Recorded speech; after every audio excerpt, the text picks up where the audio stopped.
So the following the rules applicable to California special sessions. We'll review constitutional provisions, statutory ones, and then legislative rules.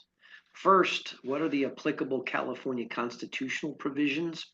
The power to call a special election is given to the governor, and it's set forth in the California Constitution, Article 4, Section 3B. That provision states in full, on extraordinary occasions, the governor by proclamation may cause the legislature to assemble in special session. When so assembled, it has power to legislate only on subjects specified in the proclamation, but may provide for expenses and other matters incidental to the session. Based upon this language in the Constitution, the existence of an extraordinary occasion allows the governor to call the legislature into special session. Extraordinary occasion is not defined in the Constitution, and this is the only time that the word extraordinary is used in Article 4. On the other hand, the word special is used half a dozen times in Article 4. Additionally, Section 3B, the terms regular session and special session are referenced in several sections of the Constitution.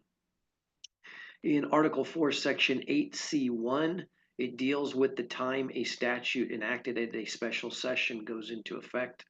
Section 10B4 deals with the 10-day veto period for adjournment or after adjournment of a special session. Section 10F1 deals with fiscal emergency special sessions. And Section 12H deals with expenses paid to legislators during regular or special sessions. So again, the term special session is used throughout the state constitution.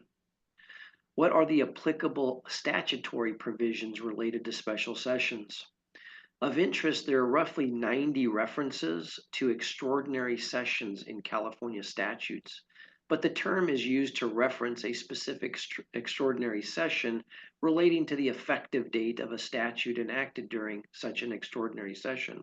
We see the term in statute as early as the 1944 extraordinary session.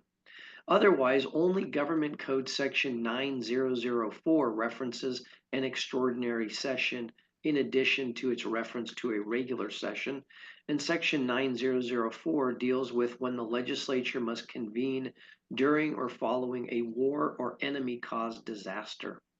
In the meantime, there are just over 24 references to the term special session in the California Government Code. For example, Section 9921 requires both the Assembly and the Senate to adopt joint rules for their proceedings for each regular and special session by resolution. So finally, what are the applicable legislative rules related to a special session?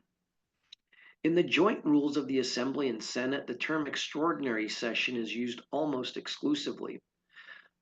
Joint Rule 3.5 relates to the effect of the adoption of joint rules for any extraordinary session.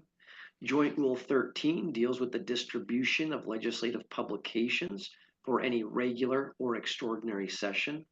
Joint Rule 13.3 deals with the summary digest at each regular and extraordinary session. Joint Rule 50.3 deals with the designation of all extraordinary sessions. On the other hand, only once is the term special session mentioned in the California Joint Rules of the Assembly and Senate. In turning to the Senate rules, the term extraordinary session is used just once. It's contained in Senate Rule 12. On the other hand, the Senate rules use the term special session 3 separate times, such as in Senate Rule 24 relating to the introduction of bills and resolutions at special sessions. However, note that the Assembly rules do not reference either special session or extraordinary session at all. Now, because special session is used throughout the state constitution, it's probably the better term to use. However, note that in the legislative publications, the daily file, the daily journal, the weekly history, and of course the joint rules, it is the term extraordinary session that is used almost exclusively.